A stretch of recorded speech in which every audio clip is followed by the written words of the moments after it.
Ma'am அதே மாதிரி இப்போ ஒரு சாரிக்குமே ஒரு ஹேக் மாதிரி வச்சிருப்பாங்க. இப்போ நீங்க சொன்ன மாதிரி பிளெயின் சாரீஸ் வாங்குறீங்க அப்படின்னா பிளவுஸ்ல கொஞ்சம் நிறைய ஒர்க் பண்ண பிளவுஸ் அந்த மாதிரி என்னென்ன சாரீஸ்க்கு என்னென்ன ஒர்க் பண்ணலாம். இப்போ ஜென்ரல் ஆடியன்ஸ் தெரிஞ்சுக்கணும் அப்படின்னா இப்போ நான் இந்த சாரி வாங்கியிருக்கேன் அப்படின்னா இதுக்கு நான் எப்படி ரெடி ஆகணும் அந்த மாதிரி சொல்ல முடியும். இப்போ இந்த புடவை எடுத்துக்கோங்களேன், இதுல கொஞ்சம் பிளைனா இருக்குல்ல, பார்டர் மட்டும் தான் இருக்கு.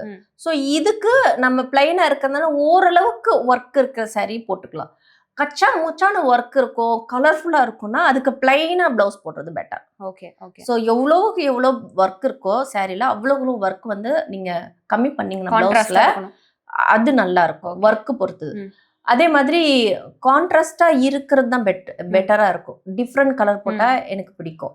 ஒரே கலர்ல இப்போ ரீசெண்ட் டைம் வந்து ஒரு ரீல்ஸ் பார்த்தேன். ரவீனா கூட ஒரு ரீல்ஸ்ல டான்ஸ் ஆடினாங்க. அந்த காலத்துல சூப்பர் ஸ்டார் யாருன்னு கேட்டா அதுல கலர் கலரா மாறும் பாருங்க. ஒரே மூமெண்ட்ல நிறைய ஒரே கலர்ல போனோம். அப்புறமா ஜோதிகா மேம் டான்ஸ் ஆடினது. ஸோ அந்த சாங்ல கூட பிளைனா போட்டுருப்பாங்க. ஸோ அதை ரீக்ரியேட் பண்ணி ஜோதிகா மேம் சாங் வந்து ரவீனா போட்டிருந்தாங்க. ஸோ அது பார்த்துட்டு எனக்கு ரொம்ப பிடிச்சிருந்தது.